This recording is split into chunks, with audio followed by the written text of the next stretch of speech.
ધોરણ 6 પ્રકરણ નંબર 12 ગુણોત્તર અને પ્રમાણ, જેમાં આજે આપણે સ્વાધ્યાય 12.2 જોઈશું.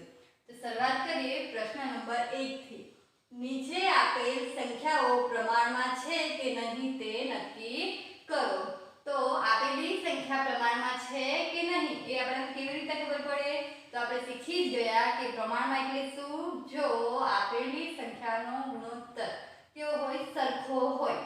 તો બે સંખ્યાનો ગુણોત્તર કેવો હોય? સરખો હોય તો તે પ્રમાણમાં છે તેમ કહેવાય. તો અહીં આપણને ચાર સંખ્યા આપેલી છે, તો પ્રથમ બે સંખ્યાનો આપણે ગુણોત્તર શોધીશું. એવી જ રીતે આ બે સંખ્યાનો ગુણોત્તર શોધીશું. જો આ બંને એટલે કે આ ચારે ચાર સંખ્યાનો ગુણોત્તર કેવા આવશે? સરખા આવશે. એટલે કે પ્રથમ ગુણોત્તર અને દ્વિતીય ગુણોત્તર સરખો આવશે તો તે પ્રમાણમાં છે તેમ કહેવાય. તો શરૂઆત કરીએ 15 અને 45 નો આપણે શું શોધીએ? ગુણોત્તર. તો શું થશે? 15/45. હવે 15 અને 45 નો આપણે ગુસાઅ શોધીશું. તો 15 અને 45 નો ગુસાઅ કેટલો થશે? 15. તો 15/45. તો 15 ને આપણે કેટલા વડે 45 ને આપણે 15 વડે ભાગીશું. એવી જ રીતે 15 ને પણ કેટલા વડે ભાગીશું? 15 વડે. તો કૌંસમાં લખી દેવાનું કે 15 અને 45 નો ગુસાઅ 15 બરાબર 15 એકા 15. 45 ને આપણે 15 વડે ભાગીએ તો 15 તારી 45. તો આનો 15 અને 45 નો ગુસાઅ કેટલો આવ્યો? સોરી, ગુણોત્તર કેટલો આવ્યો? 1/3. હવે આપણે 40 અને 120 નો ગુણોત્તર શોધીએ. તો ઉપર આવશે 40, નીચે આવશે 120. 40 અને 120 નો ગુસાઅ શોધીશું તો કેટલો આવશે? 40. તો 120 ને આપણે 40 વડે ભાગીશું. 40 ને પણ કેટલા વડે ભાગીશું? 40. અહીં લખી દેવાનું 40 ગુસાઅ 40 છે. બરાબર. તો 40 એકા 40. 4 તારી 12 તો કેટલા આવશે? 3. તો 40 અને 120 નો ગુણોત્તર પણ કેટલો આવ્યો? 1/3. તો 15 અને 45, 40 અને 120 નો ગુણોત્તર 1/3 બરાબર છે 1/3. બંને કેવા એવા સરખા આવ્યા માટે આપણે લખી શકીશું કે 15/45 બરાબર છે 40/120 પ્રમાણમાં છે. બરાબર. તો 15, 45, 40 અને 120 એ પ્રમાણમાં છે. હવે જોઈએ બી 33, 121, 9 અને 96. તો પહેલા આપણે શું કરીશું? 33 અને 121 એનો ગુસાઅ શોધીશું. તો ઉપર આવશે 33, ગુણોત્તર શોધીએ. 33 અને 121 નો ગુણોત્તર શોધીએ. તો અંશમાં આવશે 33, છેદમાં આવશે 21. 11 તારી 33 ને 11 ગુણ્યા 11 121. તો ગુસાઅ કેટલો થશે? 11. તો 33 ના છેદમાં 121. 121 ને આપણે 11 વડે ભાગીશું તો 33 ને પણ કેટલા વડે ભાગીશું? 11 વડે. 11 33 ભાગ્યા 11 તો ઉપર કેટલા આવશે? 3. 121 ભાગ્યા 11 તો કેટલા આવશે? 11. હવે એનું પ્રમાણ કેટલું? એનું ગુણોત્તર કેટલો થશે? 3/11. તો 33 અને 121 નો ગુણોત્તર આવ્યો 3/11. હવે આપણે 9 અને 96 નો શું શોધીશું? ગુણોત્તર. તો 9 ના છેદમાં શું આવશે? 96.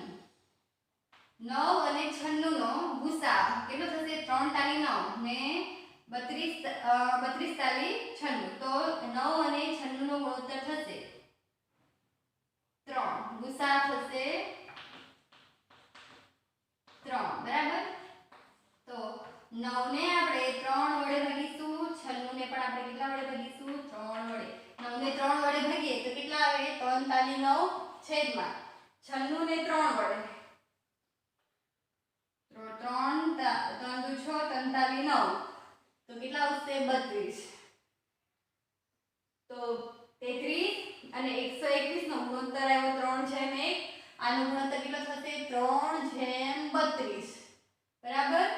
તો આ બે ગુણોત્તર સરખા મળ્યા નથી એટલે કે આપણે આમ લખી શકીએ કે 3/32 11 બરાબર નથી 3/32 માટે 33/121 બરાબર નથી 9/96 માટે 33 121 9 અને 96 એ પ્રમાણમાં નથી. હવે જોઈએ આપણે સી 24 28 36 અને 48. તો આપણે પહેલા 24 અને 28 નો ગુણોત્તર શોધીશું. તો ઉપર આવશે 24, નીચે લખીશું 28. તો 24 અને 28 નો આપણે પહેલા શું શોધીશું? ગુસા. તો કેટલો ગુસા આવશે? 4. 24 અને 28 નો ગુસાઅ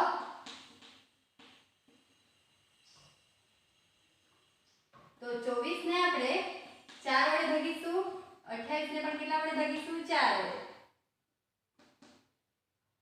6 ચોક 24 તો 24 ભાગ્યા 4 કેટલા થશે? 6. હવે 28 ને આપણે 4 વડે ભાગીએ તો કેટલા આવશે? 4 7 28 તો કેટલો ગુણોત્તર થશે? 6/7. 24 અને 28 નો ગુણોત્તર થશે 6/7. હવે આપણે 36 અને 48 નો ગુણોત્તર શોધીએ. તો ઉપર આવશે 36, નીચે લખીશું 48. હવે 36 અને 48 નો આપણે શું શોધવું પડશે? ગુસાઅ. તો કેટલો થશે? 12 × 24 12 × 36 અને 12 × 48. તો બંનેમાં સામાન્ય કેટલા છે? 12. તો 36 ને આપણે 12 વડે ભાગીશું, 48 ને પણ આપણે કેટલા વડે ભાગીશું? 12. તો 12 એ શું છે? ગુસાઅ. બરાબર ને? 36 ભાગ્યા 12 12 36 48 ભાગ્યા 12 12 ચોક 48. તો કેટલો ગુણોત્તર આવ્યો? 3/6 3/4. તો આ ગુણોત્તર કેટલો આવ્યો? પ્રથમ ગુણોત્તર 6/7 બરાબર નથી 3/4. બંને ગુણોત્તર કેવા આવ્યા? અલગ અલગ. માટે આપણે એવું લખી શકીએ કે 24/48 બરાબર નથી 36/48. એટલે કે 24 28 36 48 એ પ્રમાણમાં નથી. હવે જોઈએ આપણે ડી 32 48 70 અને 210. તો પહેલા આપણે 32 અને 48 નો ગુણોત્તર શોધીએ. તો 32/48. તો 32 અને 48 નો ગુસા શોધીશું. તો 32 અને 48 નો ગુસા થશે 16. ગુસાઅ 16. તો 32 ને આપણે 16 વડે ભાગીશું, 48 ને પણ આપણે કેટલા વડે ભાગીશું? 16 વડે. 16 દુ 32 તો ઉપર 2 આવશે. 48 ભાગ્યા 16 તો 16 તાલી 48.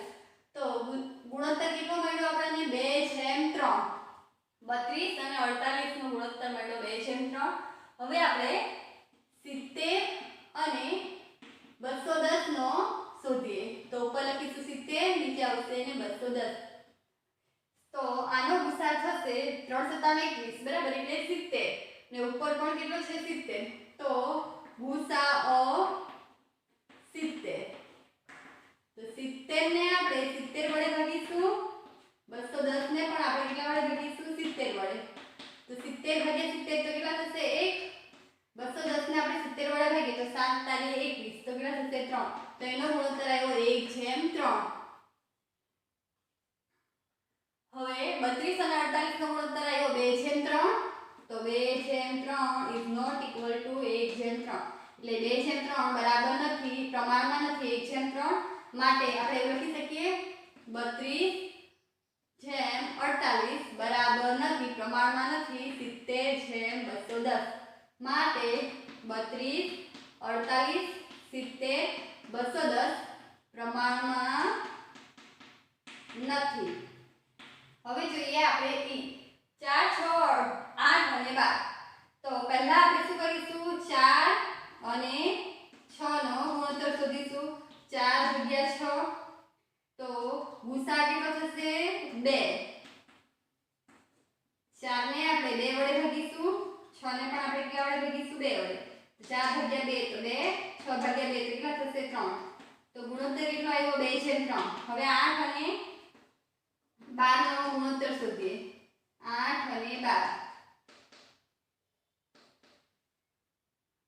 તો 8 અને 12 નો ગુસાઅ કેટલો થશે? ગુસાઅ 4. તો 8 ને આપણે 4 વડે ભાગીશું, 12 ને પણ આપણે કેટલા વડે ભાગીશું? 4 વડે. તો 8 ને 4 વડે ભાગીએ તો કેટલા આવશે? 4 દુ 8 બરાબર. તો ઉપર આવશે 2 4 8 ભાગ્યા 4 તો 4 દુ 8. 12 ને આપણે 4 વડે ભાગીએ તો 4 તરીકે 12. તો કેટલો ગુણોત્તર કેટલો આવ્યો? 2/3. તો 4 અને 6 નો ગુણોત્તર આવ્યો 2/3 બરાબર છે 2/3. માટે આપણે એવું લખી શકીએ 4 અને 4/6 બરાબર છે 8/12. માટે 4 6 8 12 એ પ્રમાણમાં છે. હવે જોઈએ છેલ્લો દાખલો F 33 44 75 અને 100. તો પહેલા આપણે 33 અને 44 એનો આપણે શું શોધીશું? ગુણોત્તર. તો 33 ભાગ્યા 44 11 તારી 33 ને 11 ચોક 44. તો પહેલો ગુસાઅ કેટલો થશે? 11. તો 33 ને આપણે 11 વડે ભાગીશું, 44 ને પણ આપણે શું કરીશું? 11 વડે ભાગીશું. તો કેટલો આવશે? 33 ભાગ્યા 11 તો 11 તારી 33 44. તો 3/4. 33 અને 44 નો ગુણોત્તર આવ્યો 3/4. હવે 75 અને 100 નો આપણે શું શોધીએ? ગુણોત્તર. તો 75 અને 100. તો 75 ભાગ્યા 100 25 તારી 75 ને 25 ચોક 100. તો એનો ગુસાઅ થશે 25. તો 75 ને આપણે 25 વડે ભાગીશું, 100 ને પણ આપણે કેટલા વડે ભાગીશું? 25 વડે. તો 25 તારી 75 25 ચોક 100. કેટલો ગુણોત્તર આવ્યો? 3/4. આ 33 અને 44 નો ગુણોત્તર આવ્યો 3/4 બરાબર છે 3/4. માટે આપણે લખી શકીએ કે 33/44 બરાબર છે 75/100. માટે 33 44 75 100 એ પ્રમાણમાં છે. તો મિત્રો આપેલી સંખ્યા પ્રમાણમાં છે કે નથી એ શોધવું હોય તો આપણે કેવી રીતે શોધીએ? તો આપેલ ચાર સંખ્યા છે તેમાંથી પહેલી બે સંખ્યાનો ગુણોત્તર શોધીશું. એવી જ રીતે ત્રીજી ચોથી સંખ્યાનો ગુણોત્તર શોધીશું. પ્રથમ બે સંખ્યા અને છેલ્લી બે સંખ્યાનો ગુણોત્તર સરખો મળે તો આપેલ સંખ્યા પ્રમાણમાં છે કે નહીં તે કહીશું. તો આ રીતે આપણે સંખ્યા પ્રમાણમાં છે કે નહીં તે શોધીશું. 7.2 નો પ્રશ્ન નંબર 2. નીચેનું દરેક વાક્ય ખરું છે કે ખોટું તે કહો. તો અહીં આપણાને a થી f સુધી પ્રમાણમાં છે કે નહીં તે દર્શાવેલું છે. તો આપેલ વિધાન ખરું છે કે ખોટું તે આપણે કહેવાનું છે. શરૂઆત કરીએ. 16/24 પ્રમાણમાં છે 20/30. તો પહેલા આપણે આનો ગુણોત્તર તપાસીશું, પછી આનો ગુણોત્તર ચેક કરીશું. બંનેનો ગુણોત્તર જો સરખો આવે તો આપેલ વિધાન ખરું છે. તો 16/24 બરાબર શું થશે? 16/24. 16/24 એનો આપણે પહેલા શોધીશું ગુસાઅ. તો એનો ગુસાઅ થશે કેટલો? 8. ગુસાઅ 8 બરાબર. તો 16 ને આપણે 8 વડે ભાગીશું, 24 ને પણ કેટલા વડે ભાગીશું? 8 વડે. 16 ને 8 વડે ભાગીએ તો ઉપર આવશે 2, 24 ને 8 વડે ભાગીએ તો 8 તારે 24. તો એનો ગુણોત્તર કેટલો આવ્યો? 2/3. 16/24 નો ગુણોત્તર આવ્યો 2/3. હવે આપણે 20/30 નો ગુણોત્તર શોધીશું. તો 20 ના છેદમાં આવશે 30. 20 અને 30 નો ગુસાઅ શોધીશું. તો એનો ગુસાઅ થશે 10. તો 20 ને આપણે 10 વડે ભાગીશું, 30 ને પણ આપણે કેટલા વડે ભાગીશું? 10 વડે. આપણે ગુસાઅ શોધતા શીખી જ ગયા છીએ બરાબર. 20 ને 10 વડે ભાગીએ તો કેટલા આવશે? 2. 30 ને 10 વડે ભાગીએ તો કેટલા આવશે? 3. તો કેટલા આવ્યા? 2/3. તો આ પ્રથમ ગુણોત્તર અને આ બીજો ગુણોત્તર કેવો આવ્યો? સરખો આવ્યો. તો એને આપણે આ રીતે દર્શાવી શકીએ 16/24 બરાબર છે એટલે કે પ્રમાણમાં છે 20/30. એ વિધાન અથવા વાક્ય ખરું છે, બરાબર. પ્રમાણમાં છે એટલે ખરું છે, ને જો પ્રમાણમાં ન હોય તો કેવું થશે? ખોટું થશે. હવે જોઈએ બી 21/6 જેમ 21/6 પ્રમાણમાં છે 35/10. તો પહેલા આપણે 21/6 માટે શોધીએ. તો ઉપર આવશે 21, નીચે આવશે 6. 21 અને 6 નો ગુસા થશે 3. ગુસા 3. તો 21 ને આપણે 3 વડે ભાગીશું, 6 ને પણ આપણે 3 વડે ભાગીશું. તો 21 ને 3 વડે ભાગીએ તો કેટલા આવે? 7. 3 7 21. 6 ને 3 વડે ભાગીએ તો કેટલા આવશે? 2. તો એનું પ્રમાણ થશે 7/2. તો એનો ગુણોત્તર થશે 7/2. હવે આપણી પાસે બીજા કેટલા છે? 35/10. તો ઉપર આવશે 35, નીચે લખીશું 10. 35 અને 10 નો આપણે શું શોધીશું? ગુસાઅ. તો એનો ગુસાઅ થશે 5. તો 35 ને આપણે 5 વડે ભાગીશું ને 10 ને પણ આપણે કેટલા વડે ભાગીશું? 5 વડે. 35 ને 5 વડે ભાગીએ તો 5 * 35, 10 ને 5 વડે ભાગીએ તો કેટલા આવશે? 2. તો એનો ગુણોત્તર થશે 7/2. તો 21/6 અને 35/10 નો ગુણોત્તર કેટલો આવ્યો? 7/2. 7/2 સરખો આવ્યો. માટે આપણે કહી શકીએ કે 21/6 બરાબર છે 35/10. આ વિધાન ખરું છે. હવે જોઈએ સી 12/18 પ્રમાણમાં છે 28/12. તો પહેલા 12/18 માટે કરીએ. તો ઉપર આવશે 12, નીચે આવશે 18. હવે 12 અને 18 નો આપણે શું શોધીશું? ગુસા. તો 12 અને 6 નો ગુસા થશે 12 અને 18 નો ગુસા થશે 6. તો 12 ને આપણે 6 વડે ભાગીશું, 18 ને પણ આપણે કેટલા વડે ભાગીશું? 6 વડે. 12/6 તો 2, 18/6 તો 3 આવશે. તો એનો ગુણોત્તર થશે 2/3. 12/18 નો ગુણોત્તર થશે 2/3. હવે જોઈએ 28/12. તો 28 ના છેદમાં 12. હવે આપણે 28 ભાગ્યા શું કરીશું? 12. તો 28 અને 12 નો ગુસાઅ શોધીશું. તો 28 અને 12 નો ગુસાઅ કેટલો થશે? ગુસાઅ થશે 4.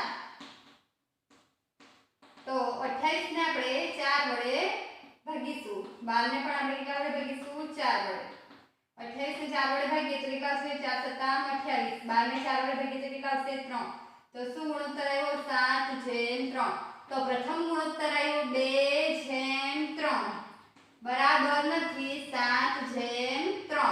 તો આના પરથી આપણે કહી શકીએ 12/8 પ્રમાણમાં નથી 28/12. માટે આ વિધાન ખોટું છે. હવે જોઈશું આપણે ડી. 8/9 પ્રમાણમાં છે 24/27. તો પહેલા આપણે 8/9 નો ગુણોત્તર શોધીશું. તો કેટલો આવશે? 8 ના છેદમાં 9. એ અતિ સંક્ષિપ્ત રૂપમાં જ છે એટલે એનો ગુણોત્તર થશે 8/9 જ. હવે આપણે જોઈશું 24/27.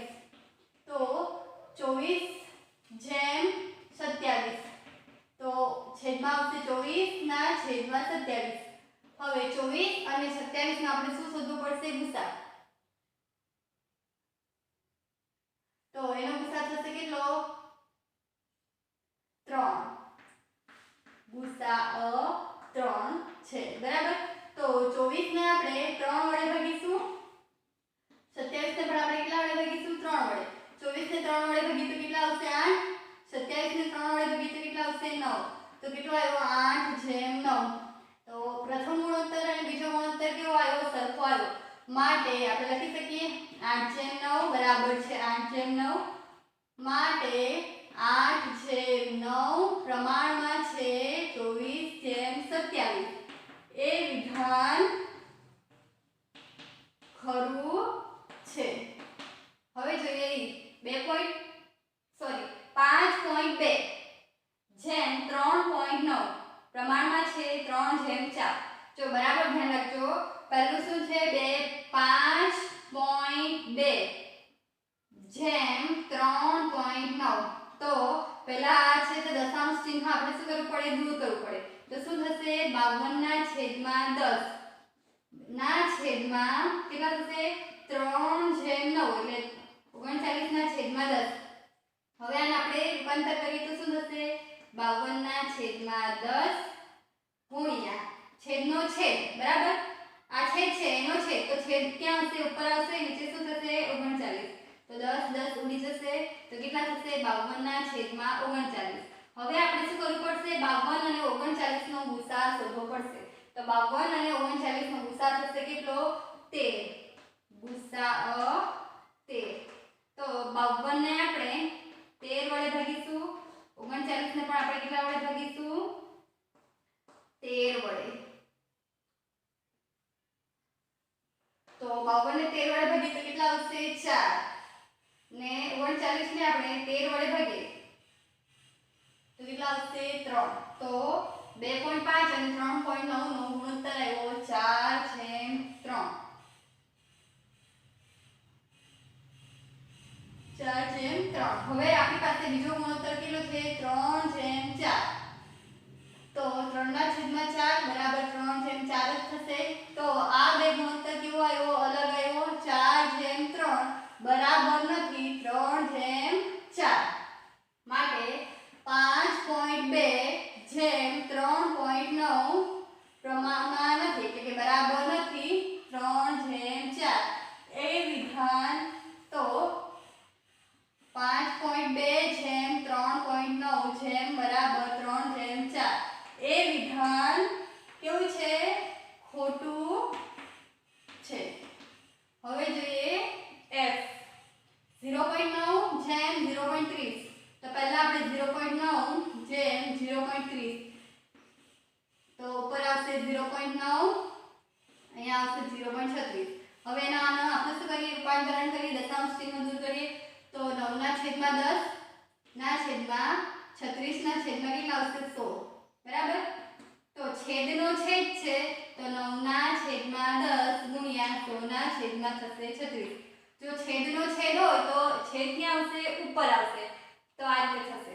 10 10 સરખા ઉડાડી દઈએ. આના અવયવ પાડીએ તો 3 તાલી 9, 2 50 10, 36 ના અવયવ પાડીએ 2 તાલી 6, 6 બરાબર 6 6 36. 3 3 3 3 2 2 ઉડી જાય તો કેટલા આવશે? 5 ના છેદમાં 2. તો આનો જે ગુણોત્તર થયો તે 5/2 મળ્યો.